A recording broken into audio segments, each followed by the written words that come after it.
नमस्कार। मुक्तिबोध जी की एक प्रसिद्ध कविता है मृत्यु और कवि। मेरे पास निवेदन आया है बताने के लिए। कविता है मृत्यु और कवि। घनी रात बादल रिमझिम हैं, दिशा मूक स्तब्ध वनांतर। घनी रात बादल रिमझिम हैं, दिशा मूक स्तब्ध वनांतर। व्यापक अंधकार में सिकुड़ी सोई नर की बस्ती। भय कर है निस्तब्ध गगन आसमान। है निस्तब्ध गगन रोती सी सरिता धार चली गहराती। जीवन लीला को समाप्त कर मरण सेज पर है कोई नर। घनी रात बादल रिमझिम है, दिशा मूक निस्तब्ध वनांतर। बहुत संकुचित छोटा घर है, बहुत संकुचित छोटा घर है। दीपालोकित फिर भी धुंधला, दीप से प्रकाशित है फिर भी धुंधला।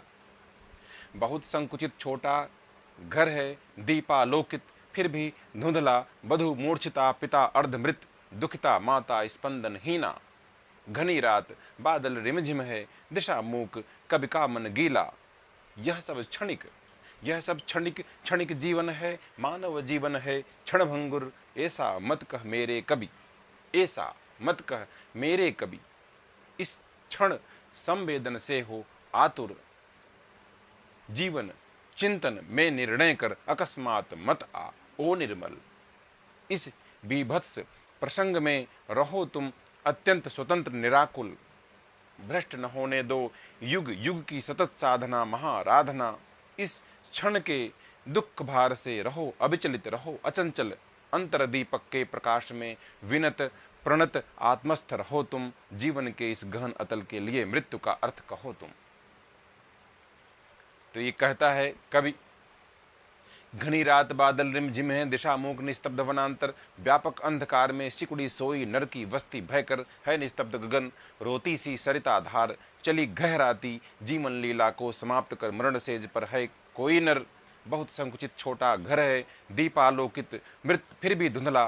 बधु मूर्छिता माने बधु बहु जो है मूर्छित है, पिता अर्धमृत, दुखिता माता स्पंदनहीना। घनी रात बादल रिमझिम है, दिशा मूक कवि का मन गीला। यह सब क्षणिक क्षणिक जीवन है, मानव जीवन है क्षणभंगुर। ऐसा मत कह मेरे कवि इस क्षण संवेदन से हो आतुर। जीवन चिंतन में निर्णय कर अकस्मात मत आ ओ निर्मल। इस विभत्स प्रसंग में रहो तुम अत्यंत स्वतंत्र निराकुल। भ्रष्ट न होने दो युग युग की सतत साधना महाराधना। इस क्षण भर के दुख भार से रहो अविचलित, रहो अचंचल। अंतर दीपक के प्रकाश में विनत प्रणत आत्मस्थ रहो तुम। जीवन के इस गहन अतल के लिए मृत्यु का अर्थ कहो तुम। तो इस परिस्थिति में कवि क्या सोचता है, जब सब कुछ नष्ट प्राय है और उदासी का वातावरण है, कि क्षण भंगुरता के इस क्षण में जीवन की गति जीवन का स्वर। क्षण भंगुरता के इस क्षण में जीवन की गति जीवन का स्वर। 200 वर्ष आयु यदि होती तो क्या अधिक सुखी होता नर। अगर इस समय मृत्यु न होकर 200 साल बाद हो, क्या आपको सुख मिल जाएगा। तो क्षण भंगुरता के इस क्षण में जीवन की गति जीवन का स्वर। 200 वर्ष आयु यदि होती तो क्या अधिक सुखी होता नर। इसी अमर धारा के आगे बहने के हित यह सब नश्वर। सृजनशील जीवन के स्वर में गाओ मरण गीत तुम सुंदर। तुम कभी हो ये फैले, तुम कभी हो यह फैल चले मृदु गीत निबल मानव के घर घर। ज्योतित हो मुख नव आशा से जीवन की गति जीवन का स्वर।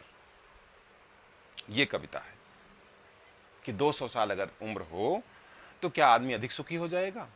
इसी इसी अमरधारा के आगे बहने के हित यह सब नश्वर। आदमी मरेगा तभी तो जीवन मिलेगा उसको दोबारा। यानी कि शाश्वत सृष्टि के संचालन के लिए मृत्यु जरूरी है, तभी फिर जन्म होगा।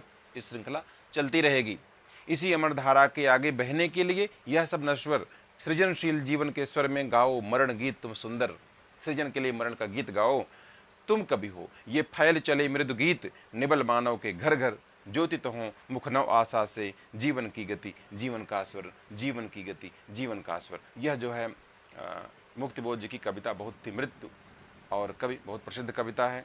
अगर इसमें कुछ कठिन शब्द नहीं है कि इसको हम व्याख्या करें। निबल माने होता है निर्बल या बलहीन। तो कविता कैसी लगी आप अवश्य बताइएगा। ये सब पाठ्यक्रम में है, तो मेरे पास जितने निवेदन आ रहे हैं उसको आप लोगों से शेयर कर लेते हैं।